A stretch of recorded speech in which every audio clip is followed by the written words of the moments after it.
अनंत वर्णान दंसन सहावम् भोक्ष्यामि नियमसारम् केवली श्रुत केवली भणितम् नमकर अनंत उत्कृष्ट दर्शन ज्ञानमय जिन वीर को कहो नियम सार सुकेवली सुत केवली पर कथित को। श्री नियम सार जी नामक परम आध्यात्मिक ग्रंथ स्वाध्याय हेतु में विराजमान है। आज से 2000 वर्ष पहले इस महान पवित्र ग्रंथ की रचना आचार्य श्री कुंद कुंद देव द्वारा इसी पवित्र भूमि पर की गई और इसके टीकाकार पदम प्रमलधारी देव मुनिराज हैं। ग्रंथ का नाम श्री नियम सार जी है। नियम से करने योग्य कार्य अपनी आत्मा में सम्यक दर्शन, सम्यक ज्ञान, सम्यक चारित्र वाली निर्मल पर्याय, पवित्र पर्याय, मोक्ष महारूपी पर्याय को प्रकट करना है, क्योंकि वह पर्याय स्वयं ही सुख स्वरूप है और अनंत सुख का कारण भी है। अनादि काल से हमारे आपके आत्मा में पर को अपना जानने वाली, पर को अपना मानने वाली, पर के साथ संबंध रखने वाली ऐसी मोराग देश रूपी मलिन पर्याय, अपवित्र रूप पर्याय प्रकट है, जो स्वयं दुख स्वरूप है और अनंत दुख का कारण भी है। ऐसी मोराग देश रूपी मलिन पर्याय का अपनी आत्मा में से उस पर्याय का अभाव करना है और सम्यक दर्शन, सम्यक ज्ञान, सम्यक चारित्र वाली निर्मल पर्याय को प्रकट करना है। ऐसे कार्य की प्राप्ति जिनवाणी माता के द्वारा अपने आत्मा के स्वरूप को पहचानना, अपनी जो आत्म वस्तु है वह परद्रव, प्रभाव और पर्याय से भी भिन्न एकमात्र अखंड ज्ञान ज्योति स्वरूप है। ऐसे ज्ञायक प्रभु परमात्मा का माँ जिनवाणी माता के द्वारा परिचय करके तत्पश्चात शरीर रागादिक ये सब कर्मकृत वस्तुएं हैं, इनका हमारे आत्मा के साथ में किसी भी प्रकार का कोई संबंध नहीं है। इस प्रकार सम्यक वेद ज्ञान पूर्वक शरीर रागादि की रुचि छोड़कर अंदर में जो अखंड ज्ञान ज्योति स्वरूप भगवान आत्मा है उसमें ही अपनापन स्थापित करना, उसी को ही निज रूप से जानना और उसमें ही अपनी वर्तमान पर्याय को मग्न कराना, उसे ही अनंत परमात्मा ने उसे धर्म कहा है। उसकी चर्चा आचार्य भगवंतों ने, मुनिराजों ने एक एक गाथा और उसकी टीका और श्लोकों के माध्यम से हमें अपने आत्मा के स्वरूप को यहाँ पर समझाया है। देखिएगा, यह आध्यात्मिक ग्रंथ श्री नियम सार जी है, जिसके 9वें अधिकार की चर्चा हम और आप यहाँ स्वाध्याय हेतु यहाँ कर रहे हैं, जिसका नाम है परम समाधि अधिकार, जिसके अंतर्गत 124वें नंबर की गाथा का स्वाध्याय चल रहा है। उसका प्रारंभिक पाठ करते हुए आचार्य भगवंतों ने परम समाधि की प्राप्ति कैसे होती है और किन जीवों को होती है उसकी चर्चा यहाँ की है। पाठ करते हैं। वनवास काया कलेश रूप अनेक विध उपवास से अध्ययन मौनादि से क्या सामवेद साधु के।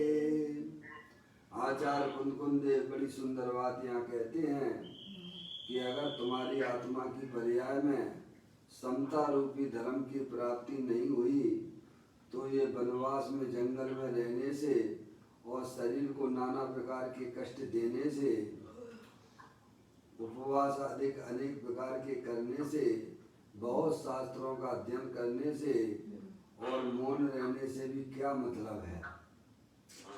क्योंकि ये सब जो चीजें थी एकमात्र अपनी आत्मा में समता रूपी परिणाम, वीतराग रूपी परिणाम, अतीन्द्रिय आनंद रूपी परिणामों की उत्पत्ति के लिए तो थी, लेकिन वो अगर हम तुम्हारे आत्मा में अगर नहीं आई हैं, उनकी उत्पत्ति नहीं हुई है, तो वो तुम्हारे करने से उससे फिर क्या मतलब निकला। ऐसी बात आचार्य कुंद देव यहाँ पर हमें समझाने का प्रयत्न कर रहे हैं। धर्म का मतलब तो ये है कि आपकी हमारी सबकी आत्माओं में निराकुलता की उत्पत्ति हो, समता रूपी धर्म की प्राप्ति हो, वीतराग धर्म की प्राप्ति हो, तो ये सब काम किए भगवान। वो चीज अगर आत्मा की पर्याय में नहीं हुई तो कोई मतलब नहीं है। भगवान तुम्हें जो करना हो तो करो, भगवान मना नहीं करते हैं। क्या जैसे कोई विद्यार्थी होता है, भगवान तुम खूब पढ़ाई कर रहे हो, कोई बात नहीं है, करो, हमें क्या माना है, हमारा तुम्हें तो रिजल्ट चाहिए तुम्हारा। क्या रिजल्ट अगर तुम्हारा पास रूप में है तो ठीक है, और नहीं तो फिर ऐसे ऐसे पढ़ते ही पढ़ते रहने से हमें क्या मतलब। भगवान क्या खूब पढ़ो, बस हमें क्या लेने देने हैं, हमें तो तुम्हारा रिजल्ट चाहिए। माता पिता क्या कहेंगे, जो बेटे तुम्हें करना हो करो, हमें कोई मतलब नहीं, हम तुम्हारी तरफ बिल्कुल नहीं देख रहे हैं, तुम तो अपना बस रिजल्ट दिखा देना, हम पास हो गए, अच्छे नंबर से बात खत्म। ऐसे ही आचार्य भगवंत हमको यही समझाने का प्रयत्न कर रहे हैं। तुम हमें भगवान की पूजा भक्ति करनी है, करो, खूब हमको मना कर रहे हैं। अनुव्रत धारण करना है तो करो, महाव्रत धारण करना है तो करो, क्या शरीर को कष्ट देना हो तो दो, लेकिन आत्मा में वीतराग धर्म की उत्पत्ति, समता भाव की प्राप्ति होना चाहिए। बस मेन उद्देश्य ये होना चाहिए हमारा आपका।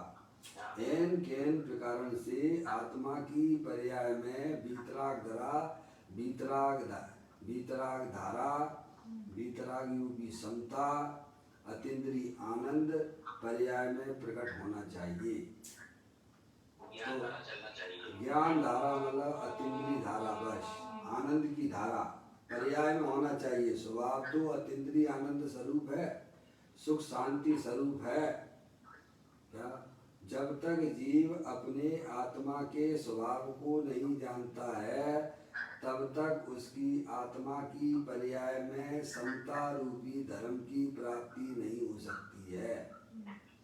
और केवल जानने की ही बात नहीं है, पर्याय उसका अवलंबन ले, आश्रय ले, तो वीतराग रूपी धर्म की धारा प्राप्त हो सकती है। समझ गए आप? इतनी बात आपको हमको सबको समझ के चलना पड़ेगी। अगर हमें अपनी आत्मा की पर्याय में समता रूपी धर्म की प्राप्ति करनी है, अतीन्द्रिय आनंद धर्म की प्राप्ति करनी है, आत्मिक आनंद लेना है, तो सबसे पहले भगवान ने जो आत्मा के स्वरूप को बताया है उसका पहले पक्का अपनी ज्ञान की पर्याय में निर्णय करो कि मैं शरीर नहीं हूँ, मैं तो एकमात्र अखंड ज्ञान ज्योति स्वरूप भगवान आत्मा हूँ। ऐसा पर्याय में निर्णय कीजिएगा। बिना निर्णय के गाड़ी अनादिकाल से हमारी चली आ रही है। क्या? जब तक हमारी आत्मा में आत्मा के प्रति प्रेम नहीं होगा तब तक हमारी आत्मा की पर्याय में मोह राग द्वेष रूपी पर्यायों की उत्पत्ति बनी रहती है और वह तो संसार का कारण है। भैया, हमें अपनी आत्मा की पर्याय में होने वाले मोह राग द्वेष रूपी भावों का अभाव करना है। तो अपनी चैतन्य स्वरूपी भगवान आत्मा जो कि देवल में विराजमान है, शाश्वत है, पर द्रव्य से भिन्न है, रागादिक परिणामों से भी भिन्न है, एकमात्र अखंड ज्ञान ज्योति स्वरूप है। ऐसा अपनी पर्याय में उसका निर्णय करके उसकी प्रतीति करके फिर वह पर्याय अपने गायक प्रभु परमात्मा में रमण करती है, तब समता रूपी धर्म की प्राप्ति होती है। उसे भगवान धर्म कहते हैं। इस गाथा में यही समझाने का प्रयत्न किया गया है। वे कहते हैं कि जब तक आपकी आत्मा की पर्याय में समता रूपी धर्म की प्राप्ति नहीं होती है तब तक तुम्हें जो भी कुछ धर्म के नाम पे करते हो उससे क्या लाभ है? क्या मतलब? मुझे ये समझा दो आप। न्याय से बात करते हैं आचार्य भगवान, ज्ञानी हमें न्याय से बात समझाते हैं। अब तो अपनी परिणति निराकुल चल रही है। हाँ जी, चुल्लक महाराज जी। हाँ, निराकुलता है तो समता है, अभी निराकुलता के परिणाम चल रहे हैं। उसका आश्रय अपना त्रिकालिक ध्रुव भगवान आत्मा होगा। हाँ, बिल्कुल है। अगर पर्याय में निराकुलता है, समता रूपी धर्म की प्राप्ति है, तो उसका कारण अपना त्रिकालिक ध्रुव भगवान आत्मा होगा।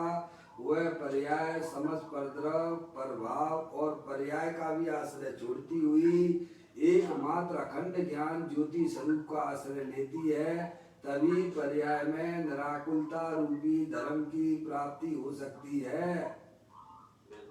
सही बात है। इतना सा उसमें बात समझ के चलना है।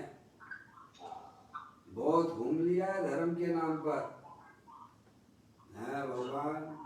हाँ, जब तक हमारी पर्याय अपने त्रिकालिक ध्रुव भगवान आत्मा का आश्रय नहीं लेती है तो किसी की भी पर्याय में निराकुलता रूपी धर्म की प्राप्ति हो ही नहीं सकती है।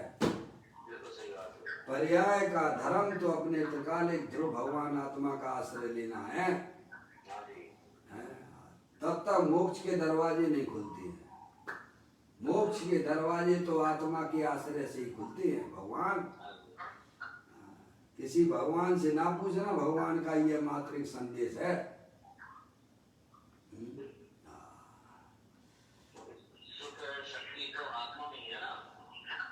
सुख शक्ति स्वरूप तो भगवान आत्मा है। बाकी के तो 5 द्रव्य जो हैं, 5 द्रव्य हैं चुल्लक महाराज जी, वे सुख और आनंद से ज्ञान से रहित है। जगत में अगर कोई वस्तु है सुख स्वरूप तो चैतन्य स्वरूप ही भगवान आत्मा है। सुख शांति के भंडार स्वरूप है और उसी के आश्रय से भगवान धर्म की प्राप्ति होती है, समता रूपी धर्म की प्राप्ति होती है। अब अपन है, ये ऐसी बात है। बहुत सरल है। सतगुरु कहे सहज का धंधा, वाद विवाद करे सुगंधा। देखिएगा इसी गाथा की और टीका की स्पष्टीकरण पूज्य गुरुदेव श्री ने बहुत ही सुंदर तरीके से यहाँ पर हमें समझाने का प्रयत्न किया है। 4 बातें यहाँ पे टीका में लिखी गई थी, उसका खुलासा पूज्य गुरुदेव श्री यहाँ कर रहे हैं। नंबर 1, वनवास में बसकर, तो कहते हैं क्या हुआ, नग्न दिगंबर मुनि वन में बसता है। तो उसमें क्या हुआ? टीका में लिखा है, मोन पदम प्रमलदाई देव ने हजारों वर्ष पहले लिखा। आचार्य कुमकुम देव ने तो जो है 2000 वर्ष पहले ये बात लिखी थी। उसके बाद पदम प्रमलदाई देव मुंडार हुए, उन्होंने उसकी टीका लिखी। कहते हैं नग्न दिगंबर मुनि वन में बसता है, तो उसमें क्या हुआ,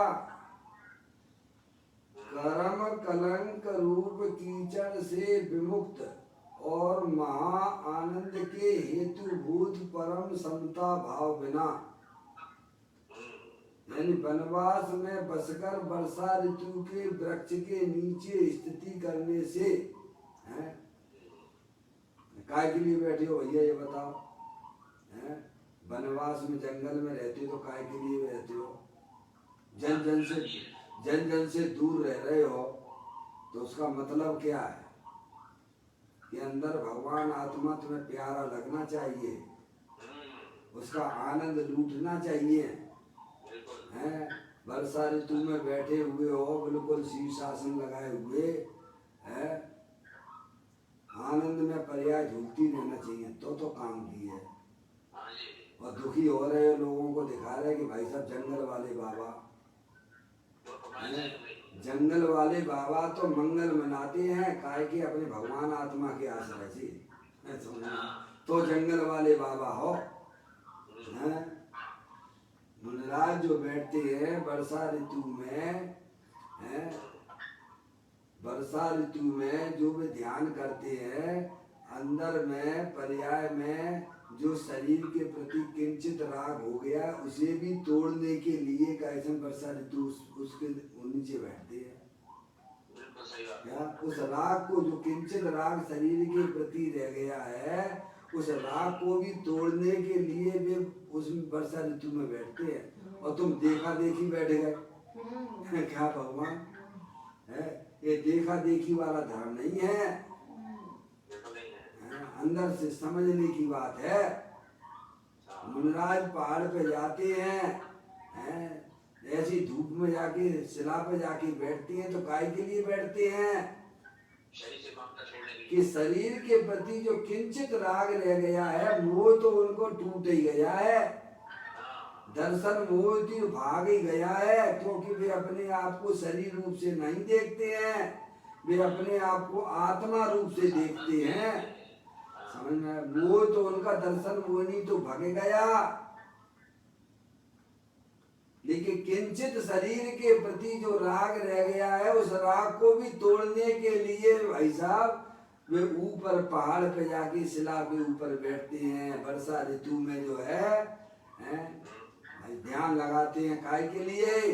कि जो थोड़ा सा और राग रह गया है शरीर के प्रति, उसको भी तोड़ने के लिए बैठते हैं और अपना आनंद और बढ़ाने के लिए बैठते हैं।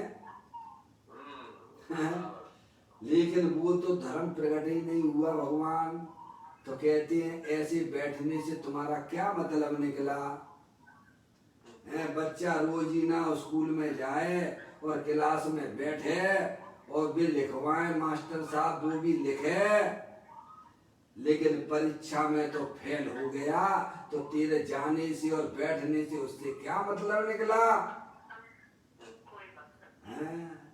हमारे साथ में एक विद्यार्थी थे, हमारा दोस्त था, इंजीनियरिंग कॉलेज में जब मैं पढ़ता था, उसमें ये व्यवस्था रहती थी कि 2-3, आपने तो किया ही है चुल्लक महाराज जी, डिप्लोमा में अपन जब पढ़ते थे तब 2-3 सब्जेक्ट अपन रोक के अगली वाली क्लास में जा सकते थे। ऐसी सेमेस्टर सिस्टम रहता था ना। मान लीजिए 10 सब्जेक्ट हैं, तो आप जो है 2 अथवा 3, मुझे थोड़ा याद है, उन सब्जेक्टों को आप अगले अटेम्प्ट में दे सकते हो, बाकी के निकाल के निकल जाते हैं। तो ऐसे ही मैंने जो है एक सब्जेक्ट जो है मैंने सोचा चलो अभी इसकी पढ़ाई अपन अगले सेमेस्टर में करेंगे, बाकी की तैयारी अच्छी कर लो भगवान। और मैं पेपर देने गया, वो हमारा दोस्त भी उस पेपर में हॉल में बैठा हुआ था। हाँ, तो मैंने तो सोच ही लिया था कि मेरे को तो ये पेपर इस बार तो निकालना ही नहीं है, क्योंकि हमने पढ़ाई ही नहीं की है, पेपर देने जरूर गया था। तो आपको तो मालूम है ऑब्जेक्टिव लगाते थे, ओटी के आते थे 32 कितने 32 37 जो भी है? पहला पेपर मिलता था ऑब्जेक्टिव पर निशान लगे, 4 में से 1 सिलेक्ट करना पड़ता था। हमारे समय में ऐसा नहीं था। अच्छा, हमारे समय ईयरली सिस्टम था ना हमारे। है कौन सा? ईयरली को था हमारा तो। अच्छा अच्छा। 66 से 69। और फिर उसके बाद दूसरा पेपर मिलता था जो है उसकी परिभाषाएं लिखने के लिए, एक जमा कर देते थे फिर दूसरा मिलता था। तो मैं उसमें बैठा था, तो अपने अनुमान से जो भी कुछ है ऐसा ज़्यादा दिमाग लगाया ही नहीं, क्योंकि मुझे तो वो सब्जेक्ट रोकना ही था ना भगवान, पढ़ाई नहीं की, अगले सेमेस्टर में निकालना था। तो अनुमान से जो समझ में आया उसमें ऑब्जेक्टिव लगा दिए, और बाकी के जो दूसरा पेपर लिया तो 2-4 लाइनें आती थी वो भी हमने लिखी नहीं, और पेपर जाके जमा कर दिया। 1 घंटे के बाद तो बाहर, 1 घंटे के पहले तो निकल ही नहीं सकते हॉल में से, तो मैं तो बाहर आ गया 1 घंटे में। फिर वह हमारा साथी भी जो है वो भी आ गया बाहर, पूरा पेपर दे के इंतजार कर रहे थे दोस्तों का, सब आएंगे मिलेंगे तब चलेंगे। अब सब इकट्ठे हो गए और आके देखने लगे भाई साहब कैसा पेपर गया, तेरा कैसा गया, मेरा कैसा गया, सब अपनी अपनी बातें कर रहे थे। तो वो दोस्त भी हमारा बोला कि देखो हमारा तो पेपर पूरा बढ़ गया, पूरा फंस गया हमारे प्रोफेसर का। हमने कैसे फंस गया बता जरा, देख लो सारे ऑब्जेक्टिव उन्हीं के आए हैं, देखिएगा पूरी लाइन से। हमने कहा बिल्कुल सही बात, सबने देखा बिल्कुल सही बात, सारी परिभाषा पूरा पेपर ही उसके पास में आंसर रूप से विद्यमान था।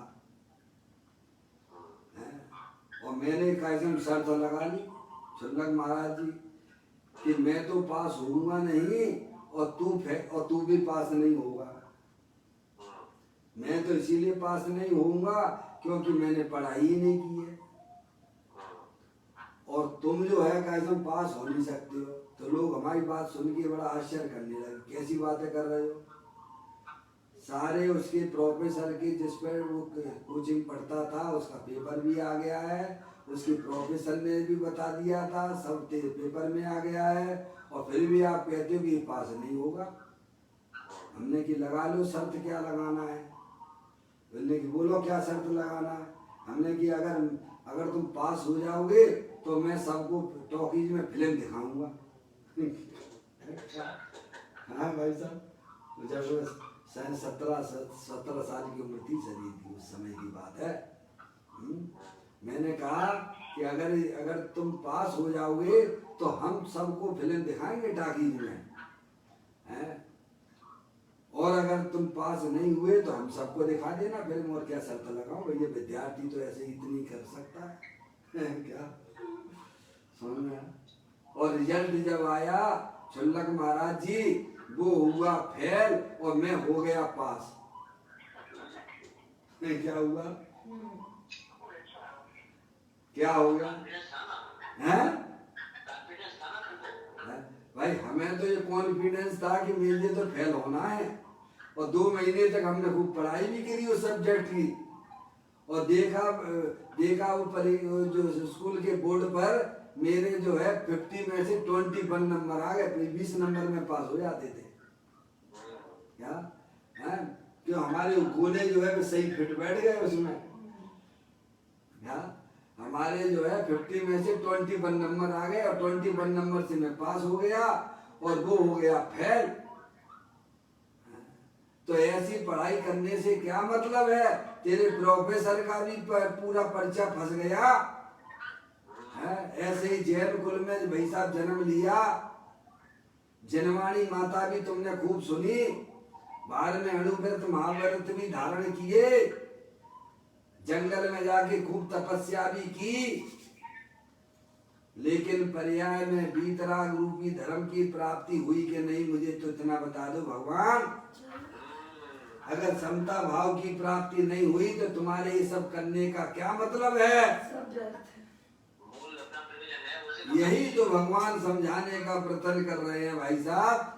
है आप प्रतिमा लेके बैठे हो, है अणुव्रत महाव्रत का भी पालन करते हो, बहुत शास्त्रों का अध्ययन करते हो, विद्वान भी बन गए, लेकिन पर्याय में समता रूपी धर्म की प्राप्ति हुई कि नहीं? नहीं हुई तो भाई साहब कुछ भी तुमने नहीं किया, यही कह रहे गाथा में। है भाई साहब, इतनी सी बात है, समझने की बात है। अपनी आत्मा की पर्याय में समता रूपी धर्म प्राप्त करना ये प्रत्येक जीव का कर्तव्य है। उसे भगवान ने धर्म कहा है, और वह वीतरागी रूपी धर्म, समता रूपी धर्म अपने आत्मा के आश्रय से होता है, पर द्रव्य के आश्रय से नहीं होता है। मनुष्य पर्याय को व्यर्थ मत गमा देना। ये आत्मा धर्म के नाम पे अनंत बार ठग चुका है।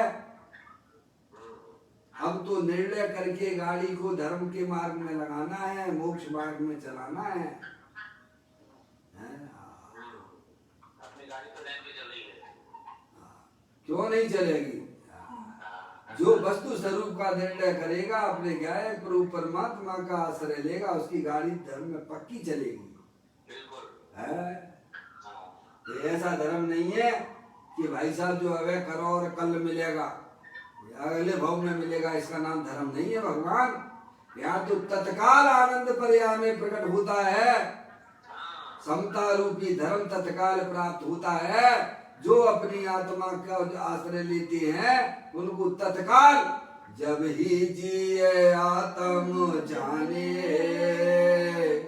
तब ही जिए शिव सुख ठाने। क्या उसी समय जब पर्याय अपने गायक प्रभु परमात्मा का आश्रय ले लेती है, उसी समय अतीन्द्रिय आनंद वीतराग रूपी धर्म समता भाव की प्राप्ति होती है। क्या ऐसी कोई बातें हैं जो हमें जीव हमारी पर्याय में हमें करना चाहिए? ये बात हमें यहाँ पर समझाने का प्रयत्न कर रहे हैं ज्ञानी। वनवास में बसकर वर्षा ऋतु के वृक्ष के नीचे स्थिति करने से इससे तुझे क्या हुआ? वृक्ष के नीचे स्थिति करे, सिर पर वर्षा का पानी गिरे तो उससे क्या लाभ? क्या लाभ है? कुछ लाभ नहीं है। हाँ, कठिन बात है भगवान। ये कोई सोनगढ़ का धर्म नहीं है, ये हजारों वर्ष ग्रंथों में लिखी हुई बातें हैं। सोनगढ़ वालों ने तो स्पष्टीकरण कर दिया है। तुम जिसे धर्म माने बैठे हुए थे वे धर्म नहीं है भगवान। तुम बहुत बड़ी भूल में थे कि शरीर की क्रिया को धर्म माने बैठे थे। ये कहते हैं कि देखो ग्रंथों के अंदर एक श्वेतांबर व्यक्ति आके दिगंबर ग्रंथों के अर्थ कर गया, और हम दिगंबर में पैदा होकर भी उनका अर्थ ना समझे। इसीलिए लोग गुरुदेव श्री को याद करते हैं भगवान। कहते हैं कठिन बात है भगवान। आनंद के हेतु भूत परम समता भाव बिना, क्या उसका अर्थ करते हैं वनवास में बसकर वर्षा ऋतु के वृक्ष के नीचे स्थिति करने से ग्रीष्म ऋतु में प्रचंड सूर्य की किरणों से संतप्त पर्वत के शिखर की शिला पर बैठने से तेज धूप हो और शिला पर बैठे, इससे क्या हुआ? शरीर को सुखाना था कि आत्मा की पर्याय में होने वाले रागादिक परिणतियों को सुखाना था भगवान। और हम समझ रहे कि शरीर को सुखाएंगे तो हमारी आत्मा में धर्म होगा, हमारा कल्याण हो जाएगा। भगवान बिल्कुल भी नहीं होगा। हमें शरीर को ना सुखाना है, शरीर का जो होना होगा हो जाएगा, हमें उससे क्या लेना देना है। हमें तो अपनी आत्मा की पर्याय में जो रागादिक परिणतियां हैं उनका अभाव करना है भगवान, और वीतरागी रूपी धर्म की प्राप्ति करनी है। कहते हैं तेज धूप हो शिला पर बैठे, इससे क्या हुआ? आहा, यह सब अंक रहित शून्य है। क्या है? यह सब अंक रहित शून्य है। जैसे एक के बिना जीरो का कोई महत्व नहीं होता है, ऐसे ही आत्मा के आश्रय के बिना ये सारी सब जीरो हैं। ऐसी सुंदर बात है भगवान। हमारी समझ में नहीं आए ऐसी बातें नहीं है। अगर आप समझना चाहते हो, समझना तो पड़ेगा भगवान। आज समझो, काल समझो, अनंत काल बाद समझो, क्योंकि आप आत्मा हो और आत्मा ही रहोगे। शरीर तो कभी होने वाले हो नहीं। भगवान कहते हैं जितना तुम्हारा पास्ट निकल गया है उससे अनंत गुना तो तुम्हारा फ्यूचर है? तो अभी तो सब तरह की भाई साहब व्यवस्थाएं आपके पास सहयोग में बनी हुई हैं। मनुष्य पर्याय है। शरीर के छोटे मोटे रोगों को मत गिनो। शरीर तो अनंत अनंत अनंत अनंत दुखों का, अनंत जो है रोगों का घर है। कितने रोग बताए चुल्लक महाराज जी? कहते 5,98,99,584 तो एक शरीर में रोग है। कितने? शरीर तो रोगों का घर है। अरे 2, 4, 5, 8 रोग फूट जाए तो उसमें आश्चर्य ना करना, क्योंकि शरीर तो रोगों का घर है भगवान।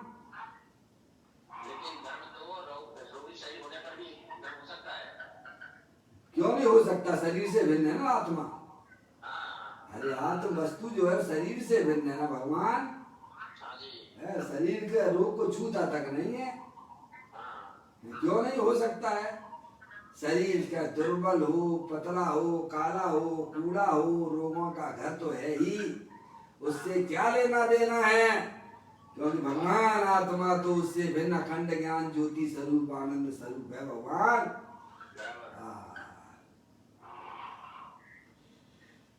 कहते हैं तेज धूप हो और शिला पर बैठे, इससे क्या हुआ? आहा, यह सब अंक रहित शून्य है। एक के बिना जीरो का कोई महत्व नहीं होता है। ऐसे आत्मा के अनुभव के बिना ये सब तुम्हारा जितना भी धर्म के नाम पे है वो सब जीरो है। आगे कुछ गुरुदेव श्री और समझाते हैं। अंतर स्वरूप सामग्री सम्यक दर्शन, ये आती है अंदर की सामग्री है। सम्यक दर्शन यानी आत्मा की दृष्टि, ये आत्मा की सामग्री है। अंतर स्वरूप सामग्री सम्यक दर्शन, राग से विकल्प से भेद से रहित ऐसी दृष्टि हुई नहीं। अनुभव में आनंद आया नहीं तो यह क्रिया कांड सब व्यर्थ है। मम्मी, अरे मम्मी, आवाज आ रही बराबर? हाँ, समझ लेना भैया, अपने अपने परिणामों को टेस्ट कर लेना। भगवान हमारी पर्याय किसका अवलंबन लिए हुए है, क्योंकि परिणामों में धर्म होता है। योगेंद्र महाराज ने योग सार ग्रंथ में 14वें नंबर के गाथा में ये बात लिखी है।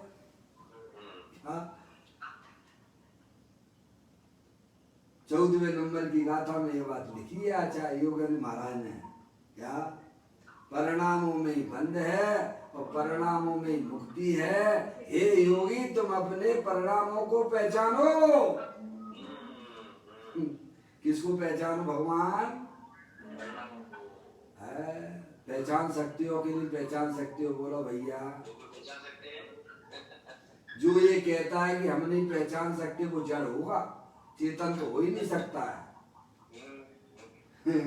जो ये कहे मम्मी, अरे मम्मी जो ये कहे कि हम परिणामों को नहीं पहचान सकते तो वो जड़ ही होगा, वो चेतन नहीं हो सकता है।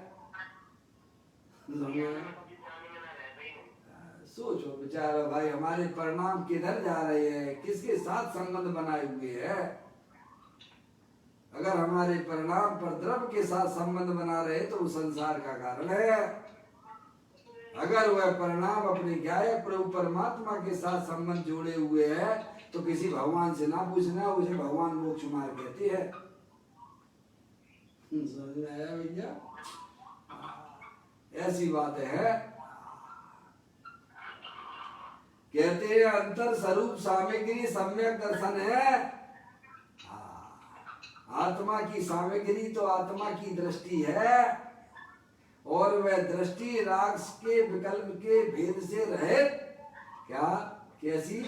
अंतर में भगवान आत्मा निर्विकल्प स्वरूप रूप से विद्यमान है, उसकी दृष्टि करना, उसके साथ केली करना, उसे भगवान ने धर्म कहा है। कहते हैं अंतर स्वरूप सामग्री सम्यक दर्शन राग से रहित, राग के विकल्प से रहित, राग के विकल्प से भेद से रहित ऐसी दृष्टि हुई नहीं, अनुभव में आनंद आया नहीं, तो वह क्रिया कांड सब व्यर्थ है। व्यर्थ नहीं, संसार फलेगा उसमें। क्या? उसमें तो संसार की वृद्धि हो रही है, अनंत भाव उसमें बसे हुए हैं, भाव मरण हो रहा है उस पर्याय में निरंतर। तो कहते हैं व्यर्थ नहीं, संसार फल रहा है उसमें हर समय। संसार का परिभ्रमण, संसार के भवों का अभाव तो एकमात्र अपने ज्ञायक प्रभु परमात्मा की दृष्टि से दूर होता है। ऐसी बात है।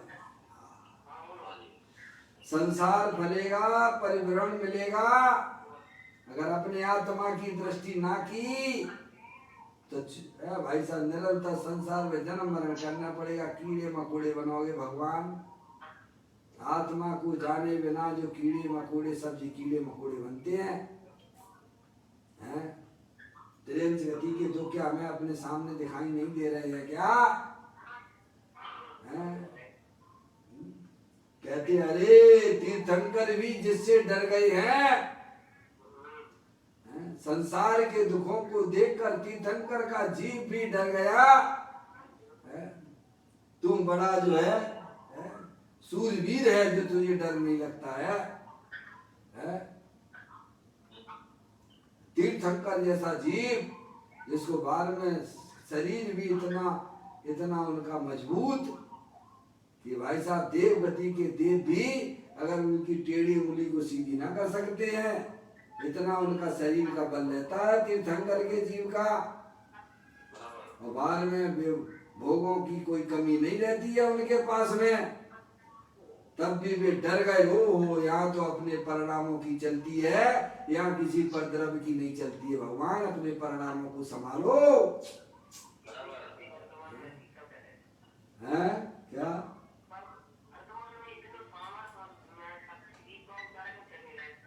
हाँ, सब में सामर्थ्य पड़ी हुई है मम्मी, इतनी सामर्थ्य पड़ी हुई है, कभी उधर देखेगा नहीं तो कैसे सामर्थ्य पर्याय में आएगी। भगवान आत्मा वीर का भंडार है, ज्ञान का भंडार है, आनंद का भंडार है। दृष्टि अगर पर तरफ होगी तो पर्याय में सामर्थ्य कैसे आएगी भगवान?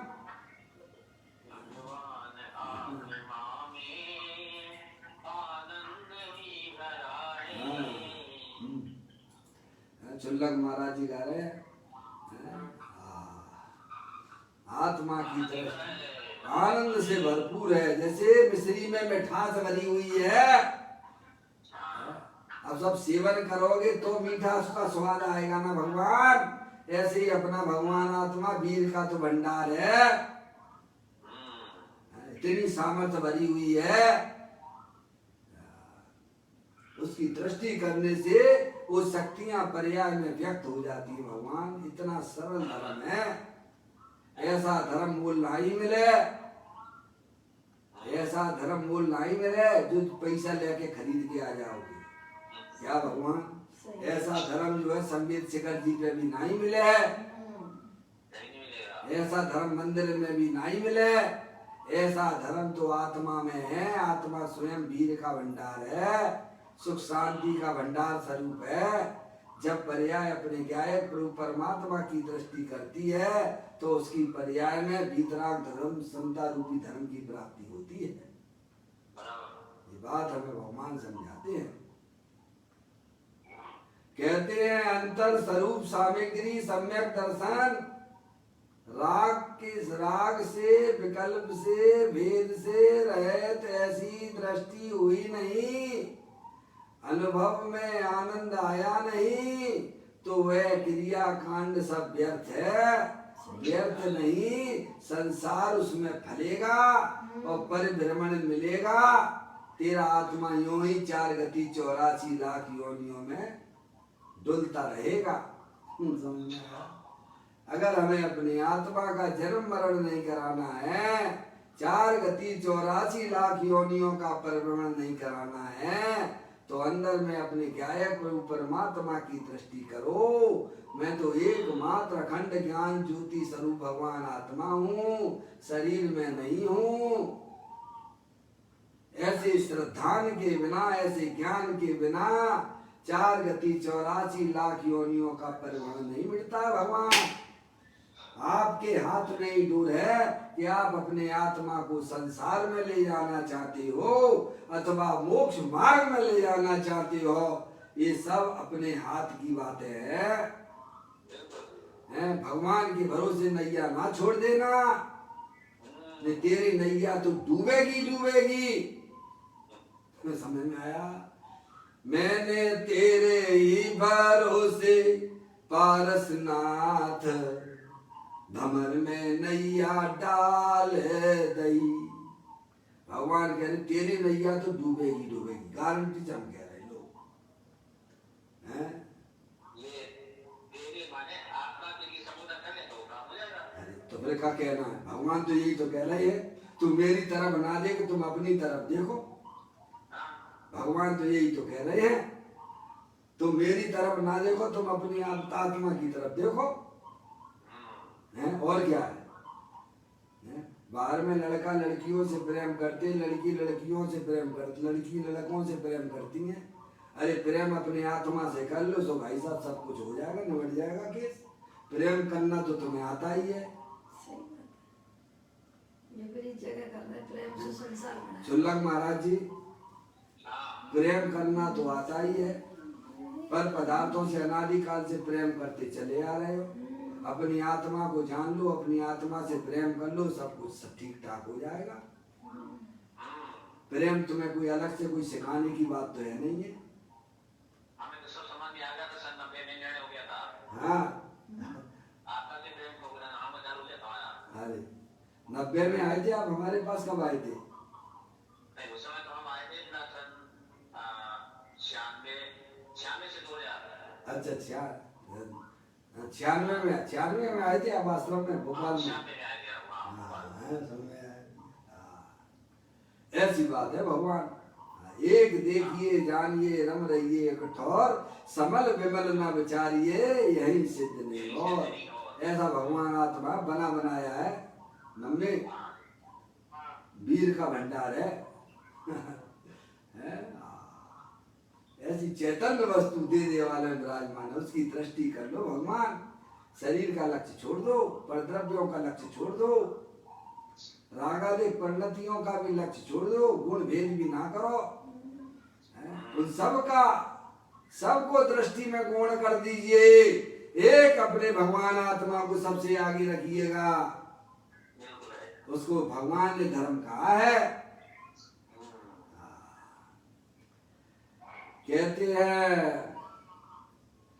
अंतर स्वरूप सामग्री सम्यक दर्शन है, राग से विकल्प से भेद से रहित ऐसी दृष्टि हुई नहीं, अनुभव में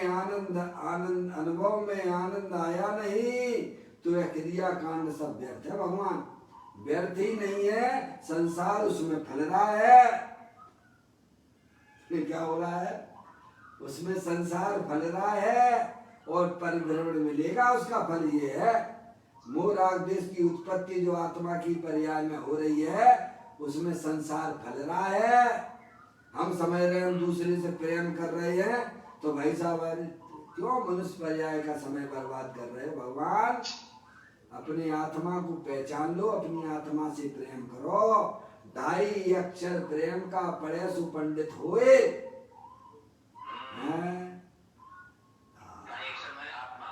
आत्मा आत्मा आत्मा हो और आत्मा रूप से स्वीकार कर लो भगवान, सारी तुम्हारी प्रॉब्लम दूर हो जाएंगी हैं? सब कष्ट पर्याय के दूर भी हो जाएंगे भगवान है। और कौन है? आत्मा स्वयं गुरु है। सुल्लभ महाराज जी आत्मा ही देव है, आत्मा ही चलता फिरता सम्मेद शिखर है और आत्मा ही शास्त्र है। आत्म ही है देव निरंजन, आत्म ही सतगुरु भाई, आत्म शास्त्र धर्म आत्म तीर्थ आत्मा सुखदाई। आत्मनंद ही है रत्नात्र, पूरित अवदान सुखदाम। ऐसे देव शास्त्र सतगुरुवर, आत्म तीर्थ में करे स्नान। ऐसा चलता फिरता भगवान आत्मा संवेद शिखर है प्रभु। जितनी भी जिनवाणी लिखी गई है आत्मा को देख के लिखी गई है, ग्रंथों को देख के नहीं लिखी गई है। आत्मा चलता फिरता देव है, सम्यक दृष्टि जीव। भगवान आत्मा है, बना बनाया भगवान आत्मा तो है ही, उसको दृष्टि अपने आत्मा की बरत रही है तो सिद्ध भगवान जैसा आनंद ले रहा है यहाँ पर। भले ही गृहस्थ अवस्था में फंसा हुआ हो, दिखाई देता हो, लेकिन पर्याय में तो वह सुलझा हुआ बैठा है। दुनिया को देखता हो कि भाई साहब इनकी 8-8 बच्ची है, 9-9 बच्ची है, इनका क्या होगा? क्या भगवान? दुनिया को देखता हो कि भरत जी की इतना वैभव है भगवान, वे 6 खंड को नहीं साधते थे, एक अखंड ज्ञान परमात्मा को साधने लगे थे। दुनिया कहे कि वे भाई 6 खंड के राजा हैं, वे दुनिया कुछ भी कहे, वे तो एकमात्र अखंड ज्ञान ज्योति स्वरूप को उसको साध रहे हैं। किसको साध रहे हैं? बाहर से ना देखो, अंदर से देखने का प्रयत्न कीजिए। ज्ञानी क्या करते हैं? एकमात्र अखंड ज्ञान ज्योति स्वरूप पर उन्होंने अपनी सारी पर्याय समर्पित कर दी है। अपना ज्ञान अपने गायक प्रभु परमात्मा के ऊपर समर्पित है, अपना दर्शन अपने गायक प्रभु परमात्मा के ऊपर समर्पित है। और अपनी स्वामी ने अष्टभुज के अंदर में केवल क्या प्राप्त दिया? कौन है? हाँ बोलो, बताइए यार।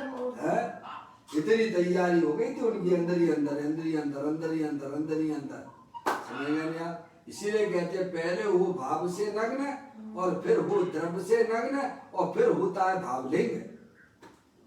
मैं एक शुद्ध सदा अरूपी, ज्ञान दृगु यथार्थ से,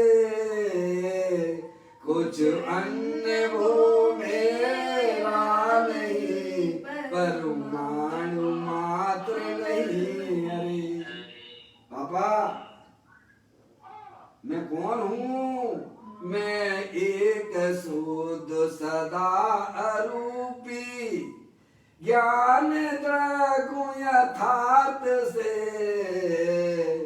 कुछ अन्य वो मेरा नहीं, परमाणु मात्र नहीं। अरे अरे, सम्यक दृष्टि जीव की नियत सही है, वो अपनी चैतन्य वस्तु को ही अपना मानता है। शरीर और शरीर से भिन्न पर पदार्थों को अपना नहीं मानता है। अरे उनको तो छोड़ो, अंदर में होने वाले राग के परिणाम को भी अपना नहीं मानता है। अरे उसकी बात भी छोड़ो, पर्याय में होने वाला जो निराकुल रूपी धर्म की प्राप्ति हुई है, उस पर्याय को भी अपना नहीं मानता है। उसको सम्यक दृष्टि कहते हैं। एक ध्याय प्रभु परमात्मा ही मेरा है, बाकी कोई भी चीज मेरी जगत नहीं है। समझ में आया भगवान? इसका नाम धर्म है प्रभु।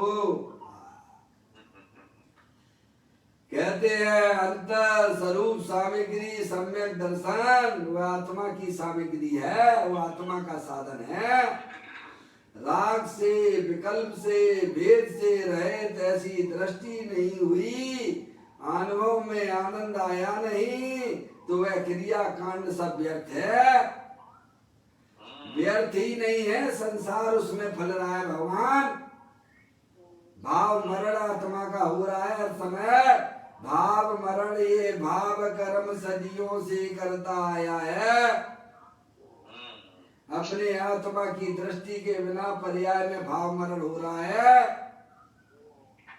और ये कहानी अवय की नहीं है, अनादिकाल से यही हो रहा है हमारी पर्याय में। इसीलिए संसार का परिभ्रमण चालू है। अरे उसको रोकना है तो क्या करना? अपने गायक प्रभु परमात्मा की दृष्टि कर लेना, तो भाव मरण भी टल जाएगा और संसार का परिभ्रमण भी टल जाएगा। दृष्टि बदलना है। अंतर्मुखी उपयोग के द्वारा अपने आप को चैतन्य स्वरूपी भगवान आत्मा स्वीकार करो प्रभु।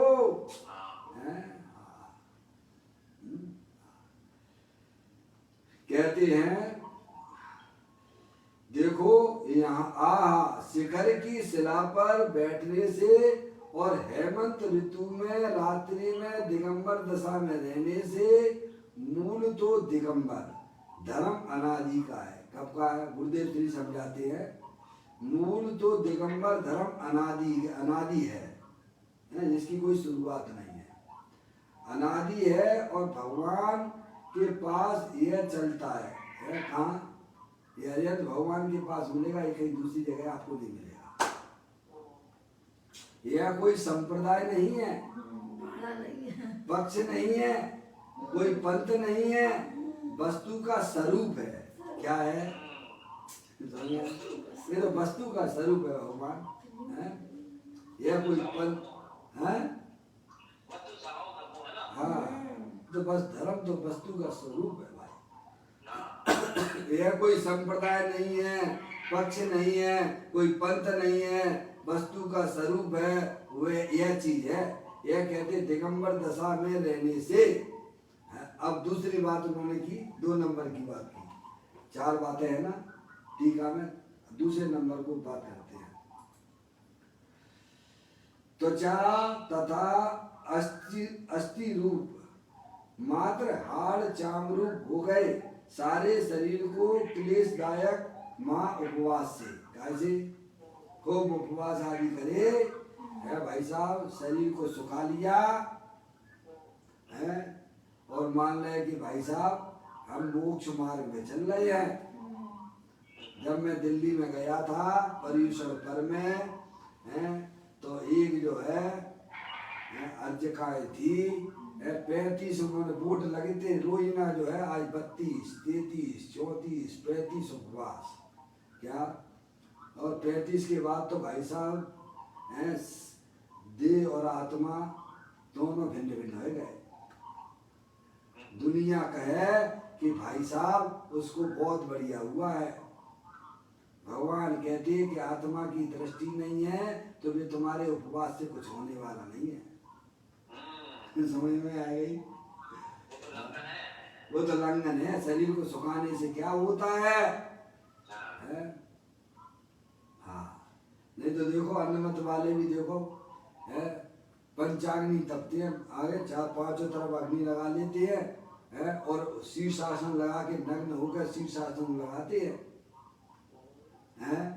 अगर शरीर के सुखाने से धर्म होता तो अनंत बार तो तुमने हमने सब में सुखाया है। तो आत्मा की पर्याय में धर्म होना चाहिए ना भगवान। क्यों नहीं हुआ है कि शरीर के सुखाने का नाम धर्म नहीं है।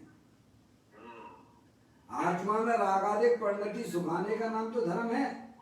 हाँ, अब वे तो काम किया नहीं, करना था आत्मा में रागादिक परिणतियों को सुखाने का काम, वो तो किया नहीं, और शरीर को सुखाने का नाम धर्म माने बैठी। आज तो मैं उपवास करता हूँ भगवान। उपवास का मतलब होता है अपने आत्मा के पास में बसना, उसका नाम उपवास है। नहीं, वो तो अपवास है, मजाक है वो तो। उपवास का मतलब क्या होता है? उपवास, उप यानी समीप, वास यानी रहना, पर्याय अपने ज्ञायक प्रभु परमात्मा के पास में रहे, उसका नाम उपवास है भगवान। शरीर के सुखाने का नाम उपवास नहीं। आज हम कछु न खात हैं, तुमने धर्म मान लो, वो धर्म नाम बिल्कुल भी नहीं है। वो तो आर्त ध्यान और रौद्र ध्यान में जाएगा, संसार का कारण है वो। हाँ जी, कहते हैं त्वचा और अस्थि रूप मांस हाड़ चाम रूप हो गए सारे शरीर को क्लेशदायक माँ उपवास से 6 महीने के अपवास किए। क्या किए? अपवास, उपवास नहीं, अपवास किए। गुरुदेव श्री पहले से सुधार करके बात करते हैं क्या? 6 महीने के अपवास किए, महीने के अपवास किए, वर्षी तब किए, क्लेशदायक है ना, सारे शरीर को क्लेशदायक महा उपवास से। उससे क्या हुआ? उससे कहते हैं सब बंध का कारण है। ऐसी सुंदर बात है भैया, हमारे ग्रंथों के अंदर विद्वान है। हमें अरिहंत परमात्मा के द्वारा बताए हुए तत्व को बड़ी गहराई से विचार करना चाहिए। क्या ये मनुष्य पर्याय हमें आपको जो मिली है, ऐसा ना हो कि हम भटक ना जावे।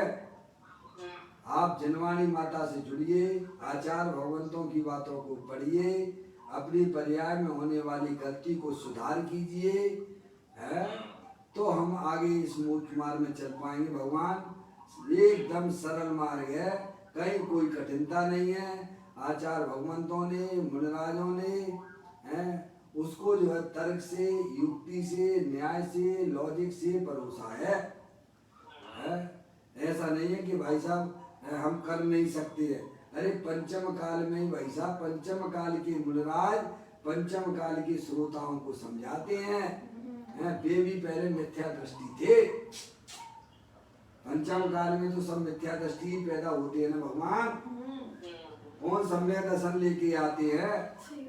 सम्यक दर्शन तो यहाँ अरिहंत परमात्मा की वाणी सुनते हैं, और उसको सुन के अपनी आत्मा में निर्णय करते हैं, विचार करते हैं, तब सम्यक दर्शन की प्राप्ति होती है। समझ ना? ये काम हम आप भी बड़ी आसानी से कर सकते हैं, क्योंकि उनके अनुभव का लाभ मिलेगा, उनकी बताई हुई वस्तु का ज्ञान मिलेगा आपको। इसीलिए इस मनुष्य पर्याय को भगवान सब तरफ से अपने व्यस्त जीवन में जो हमने व्यर्थ के कर रखे हैं, उनसे निवृत्ति करते हुए इसमें अपने आत्मा को समझने में बुद्धि लगाएं। ज्यादा भटकने से कोई मतलब नहीं है। तुम आत्मा हो, आत्मा थे और आत्मा ही रहोगे, तो आत्मा होने का लाभ क्यों नहीं लेते हो? हैं? आज मानो, काल मानो, अनंत काल बाद मानो, अरे मानना तो तुम्हें पड़ेगा यहीं से। आज स्टार्ट कर दोगे तो पर्याय में आनंद आनंद हो जाएगा, और संसार पर द्रवण भी मिट जाएगा। भगवान ज्यादा समय बर्बाद ना करो। अब जितना गई सो गई, गई को ना याद करो। नया दिन हुआ है, नया पग बढ़ाओ, अपनी आत्मा की समझ की तरफ आगे बढ़ना।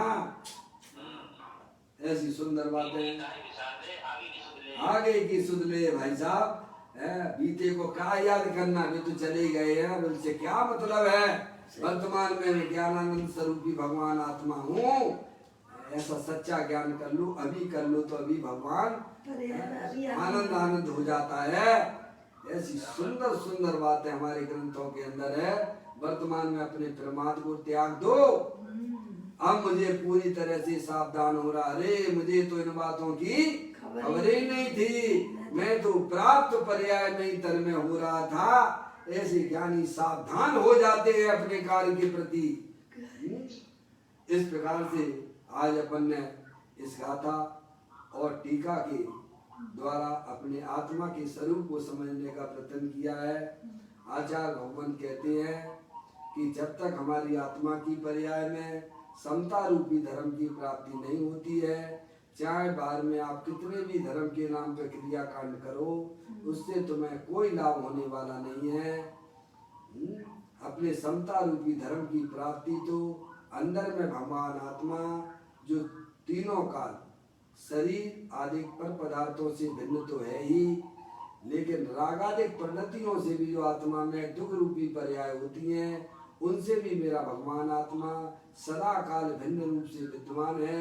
ऐसे ज्ञायक प्रभु परमात्मा की दृष्टि करना वही वास्तव में मोक्ष के दरवाजे खोलने जैसा है।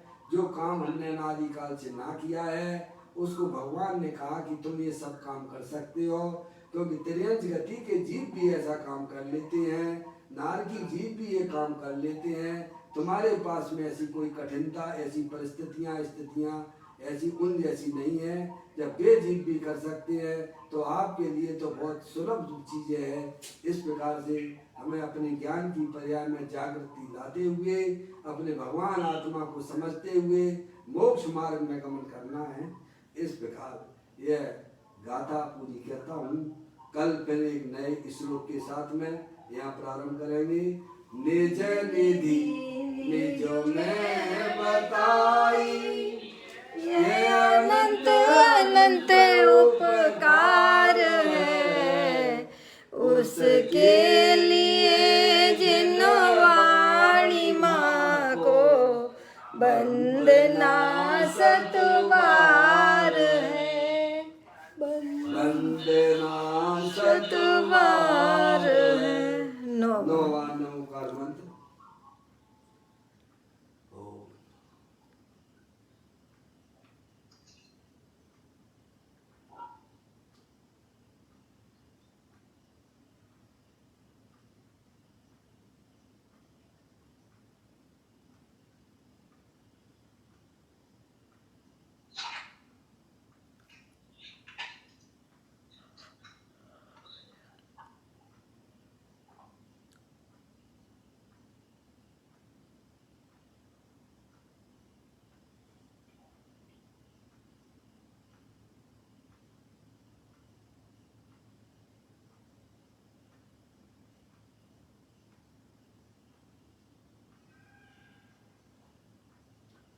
बोलो ध्वजंग दिलवाणी माता की जय।